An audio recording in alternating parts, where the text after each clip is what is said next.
วกมันก็แค่พวกโจรห่วยๆไม่มีอะไรน่าสนใจหรอกมันคือพวกสัตว์ร้ายที่ฆ่ายังไงก็ฆ่าไม่หมดต่างหากเพราะพวกมันเนี่ยแทรกซึมอยู่ในชุมชนของพี่น้องของพวกเราไปหมดแล้ว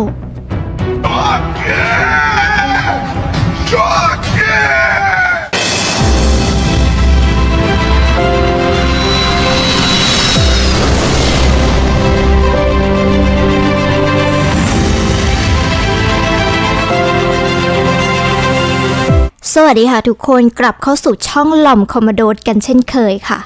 วันนี้โรนะคะมีเรื่องที่น่าสนใจนะคะที่อยากจะเล่าให้เพื่อนๆได้ฟังกัน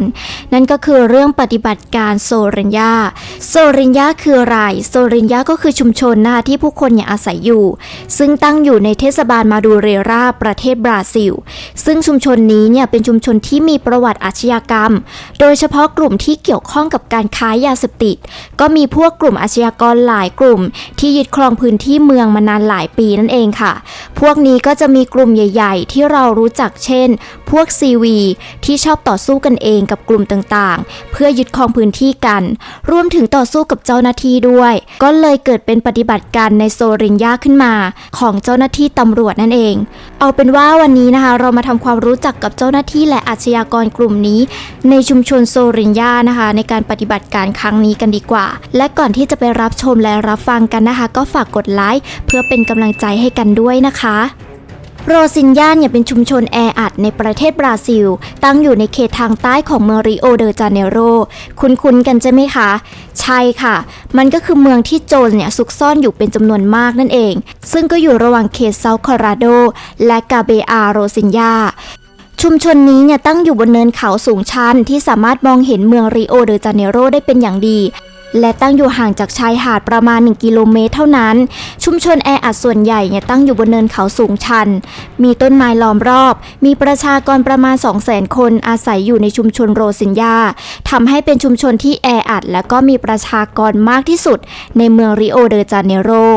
แม้ว่าโรซิญญานะคะจะถูกจัดประเภทว่าเป็นย่านชุมชนก็ตามเนี่ยแต่ก็ยังมีหลายคนนะคะยังคงเรียกเมืองนี้ว่าฟาเบล่าซึ่งพัฒนามาจากเมืองสลัมมาเป็นสลัมในเมืองแทนค่ะปัจจุบันเนี่ยบ้านเกือบทั้งหมดในโรซิญญาก็สร้างด้วยคอนกรีตและอิฐอาคารบางหลังเนี่ยสูง 3-4 ชั้นและบ้านเกือบทุกหลังเนี่ยก็มีระบบประปาและไฟฟ้าเมื่อเปรียบเทียบกับเมืองสลัมหรือสลัมทั่วไปเนี่ยโรซิญญาก็มีโครงสร้างพื้นฐานที่พัฒนาดีกว่าและมีธุรกิจหลายร้อยแห่งเช่นธนาคารร้านขายยาเส้นทางรถประจำทางรวมถึงเคเบิลทีวีหรือช่องทีวีของโรซิญญาเองด้วยและครั้งหนึ่งเนี่ยก็เคยมีแฟรนไชส์แมคโดนัลด์อยู่ด้วยซึ่งปัจจัยเหล่านี้นะคะช่วยจำแนกโรซิญญาให้เป็นฟาเบลล่าบายอิโรหรือย่านฟาเบลล่านั่นเองในช่วงไม่กี่ปีที่ผ่านมาชุมชนโรซิญญานี่มีความปลอดภัยมากขึ้นนะคะเมื่อเทียบกับสลัมอื่นๆเพราะได้พัฒนากิจกรรมการท่องเที่ยวเช่นโฮเทลไนท์คลับและทัวร์นำเที่ยวในเดือนกันยายน 2017 เนี่ยคาดการณ์ว่ามีนักท่องเที่ยวประมาณ 150 คนถึง 601 คนเดินทางมาเยี่ยมชมสลัมแห่งนี้ในแต่ละวันและแม้ว่ารัฐบาลต่างประเทศและตำรวจของเมืองริโอเองเนี่ยจะออกคำเตือนด้านความปลอดภัยว่าไม่ควรมาเที่ยวนะเพราะมีโจรและอาชญากรรมอยู่เยอะมากแต่ในเดือนตุลาคม 2017 ค่ะก็มีนักท่องเที่ยวชาวสเปนเนี่ยเสียชีวิตหลังจากถูกตำรวจยิงขณะกำลังเยี่ยมชมชุมชนโรซิญญาซึ่งเป็นช่วงเวลาที่เกิดสงครามแย่งชิงดินแดนของโจรเกิดขึ้นและมีการปะทะกับตำรวจซึ่งตรงๆเลยนะคะว่าสลัมแห่งนี้ขึ้นชื่อเรื่องกลุ่มอาชญากรเยอะมากทุกวันนี้ก็ยังมีอยู่ซึ่งไม่ควรจะเป็นสถานที่ท่องเที่ยวด้วยซ้ำสลัมแห่งนี้ถูกควบคุมโดยกลุ่ม Amigos dos Amigos ที่แปลว่าเพื่อนของเพื่อนและจะขอเรียกสั้นๆว่ากลุ่ม ADA เรามาทำความรู้จักกับกลุ่มโจรนี้กันก่อนค่ะกลุ่มนี้เนี่ยเป็นองค์กรอาชญากรรมที่ดำเนินงานอยู่ในเมืองริโอเดจาเนโรประเทศบราซิลก่อตั้งขึ้นในปี 1998 เมื่อสมาชิกคนหนึ่งของกลุ่ม CUV ถูกไล่ออกจากองค์กรเนื่องจากสั่งฆ่าสมาชิกคนอื่นในกลุ่มสมาชิกคนนี้เนี่ยเลยทำการก่อตั้งกลุ่ม ADA ขึ้นมาคู่แข่งหลักของแก๊ง ADA เนี่ยก็คือ CV และก็ TCP สองกลุ่มนี้เนี่ยก็ถือเป็นอาชญากรตัวฉกาจของเมืองริโอเดจาเนโรเลยค่ะแต่สองกลุ่มนี้เนี่ยเราจะขอเล่าในคลิปถัดไปแล้วกันนะคะกลุ่ม DEA เนี่ยควบคุมจุดขายยาเสพติดหลายแห่งในเขตภาคเหนือและตะวันตกของเมือง ซึ่งระหว่างปี 2004 ถึง 2017 เนี่ย DEA ก็ได้ควบคุมชุมชนโรซิงญาพร้อมกับสลัมขนาดเล็กอื่นๆอีกมากมายหัวหน้าแก๊งในช่วงนี้เนี่ยก็คือนายแอนโตนิโอ ฟรานซิโก บอนฟิล์ม โลเปสหรือนามแฝงเนี่ยก็คือนายเนมที่ถูกตราหน้าจากรัฐบาลบราซิลว่าเป็นศัตรูสาธารณะหมายเลขหนึ่งในเนมเนี่ยเกิดเมื่อวันที่ 24 พฤษภาคม 1976 ในเขตทางใต้ของเมืองริโอเดจาเนโรพ่อแม่ของเขาเนี่ยย้ายมาจากเมืองปาราอิบา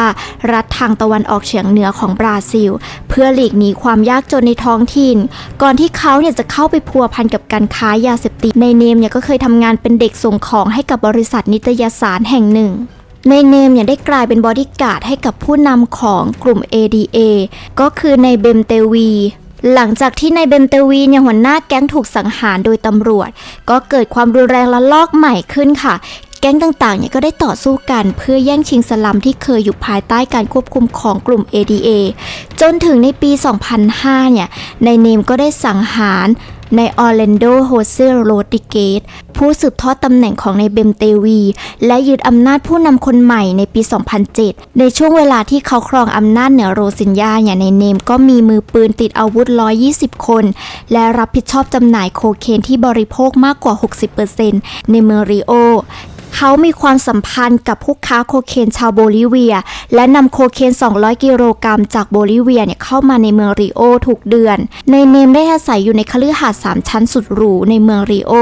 และมีชื่อเสียงมากมายจากการเข้าร่วมงานปาร์ตี้และมีความสัมพันธ์กับคนดังมากมายค่ะเชื่อกันว่านะคะ DEA เนี่ยมีอำนาจทางสังคมอย่างมากในชุมชนที่พวกเขาเนี่ยควบคุมอยู่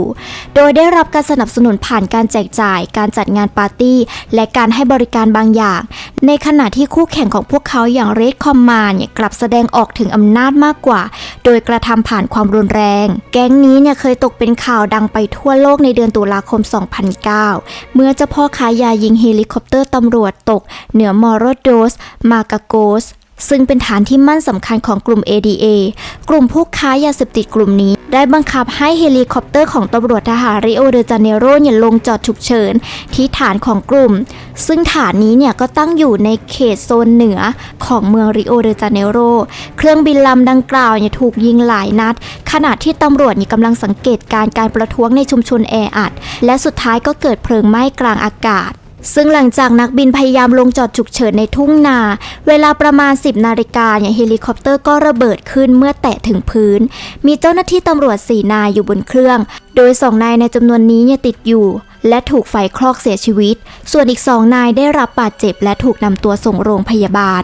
ซึ่งระหว่างปีที่ผ่านมากลุ่มนี้ก็ได้กระทำการค้ายาเสพติดการกันโชคทรัพย์ค้าประเวณีการฆาตกรรมค้ามนุษย์การพนันผิดกฎหมายและการลักพาตัวค่ะจนกระทั่งปี 2011 เนี่ยหลังจากที่ตำรวจเนี่ยพยายามตามล่าตัวในเนมพวกเขาก็พบในเนมที่พยายามซ่อนตัวอยู่ในรถที่กำลังจะขับหนีออกจากชุมชนโรเซนญาเจ้าหน้าที่ตำรวจหลายร้อยนายเนี่ยก็เคลื่อนที่เข้ามาคนขับรถของในเนมเนี่ยก็พยายามป้องกันไม่ให้รถถูกตรวจค้นโดยอ้างสิทธิคุ้มครองทางการทูตโดยเขาอ้างว่าเขาเป็นกงสุลกิตติมศักดิ์ของสาธารณรัฐประชาธิปไตยคองโกแต่สุดท้ายเนี่ยก็ถูกจับโดยตัดสินจำคุก 12 ปี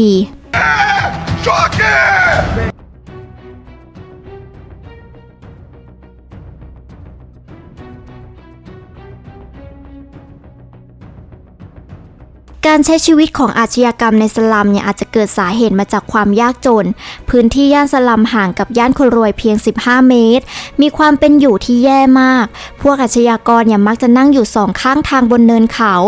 บางคนอย่าห้อยอาวุธและขับมอเตอร์ไซค์ผ่านไปเป็นเรื่องปกติไปแล้วพวกเขาเนี่ยชินกับการอยู่แบบนั้นหากอยากจะเดินผ่านเข้าไปนะคะก็อาจจะต้องเกิดความเสี่ยงที่จะถูกยิงและถ้าหากว่าไม่อยากถูกเข้าใจผิดคิดว่าเป็นศัตรูของพวกนั้นเนี่ยก็ต้องเดินโง่ๆผ่านไปนั่นเองค่ะหลักๆการเกิดอาชญากรเหล่านี้เนี่ยมันน่าจะเกิดจากปัญหาความยากจนและก็ความเหลื่อมล้ำในสังคมนั่นเอง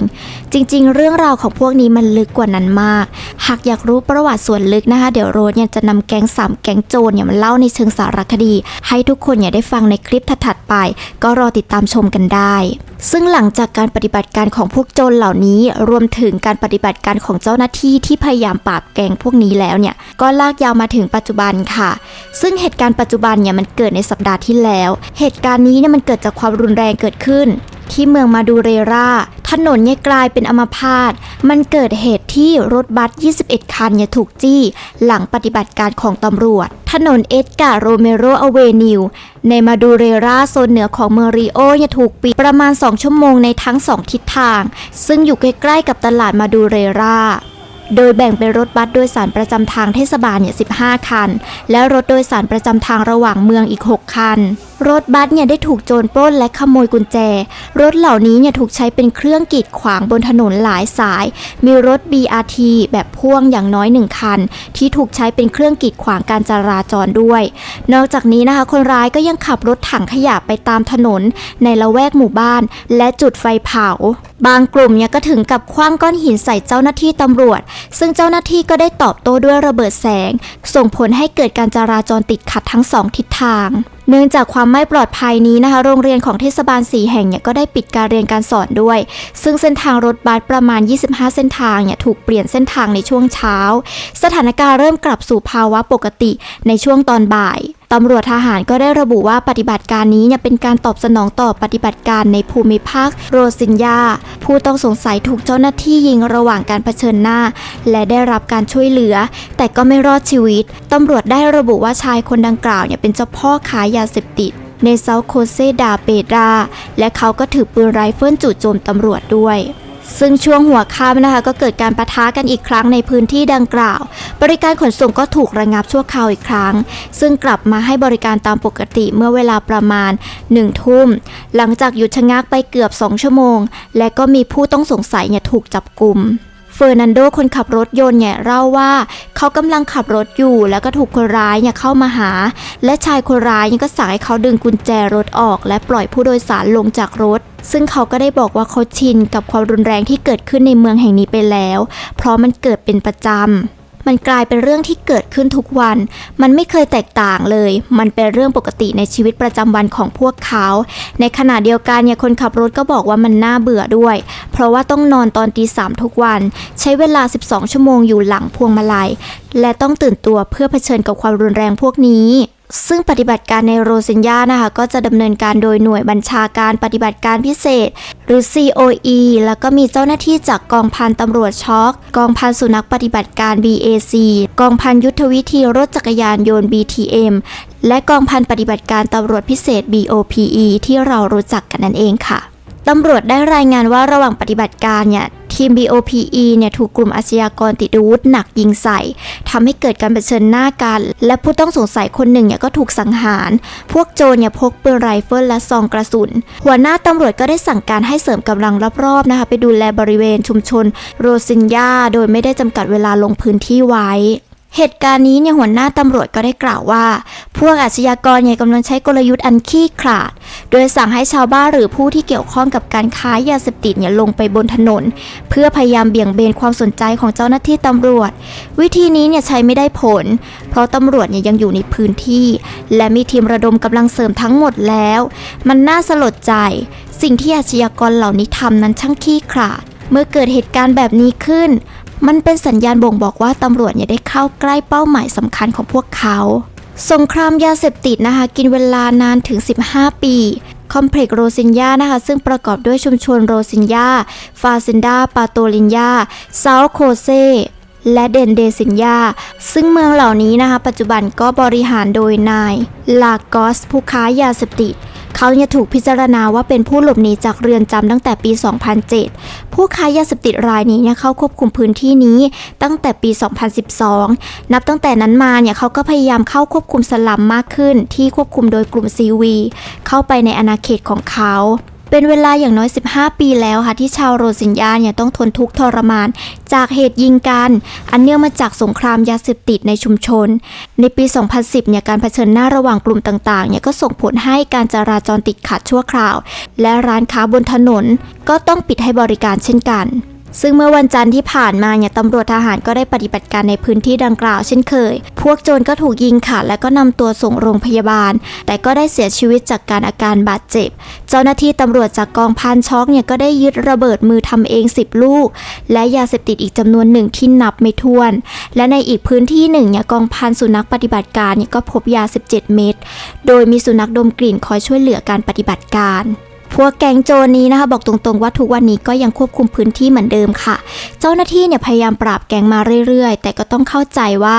พวกแก๊งพวกนี้เนี่ยมีอาวุธเทียบเท่ากับตำรวจและปัญหาเหล่านี้มันก็เป็นมาอย่างยาวนานมากซึ่งก็จะเห็นได้จากคลิปก่อนหน้านี้นะคะที่รถเนี่ยได้นำเสนอเจ้าหน้าที่รบพิเศษในเมืองแห่งนี้ไปค่ะและนี่ก็คือเหตุการณ์ในช่วงเวลานี้เลยนะคะเพื่อนๆเนี่ยมีความคิดเห็นอย่างไรกับเรื่องนี้นะคะก็สามารถแสดงความคิดเห็นเพื่อแลกเปลี่ยนข้อมูลกันได้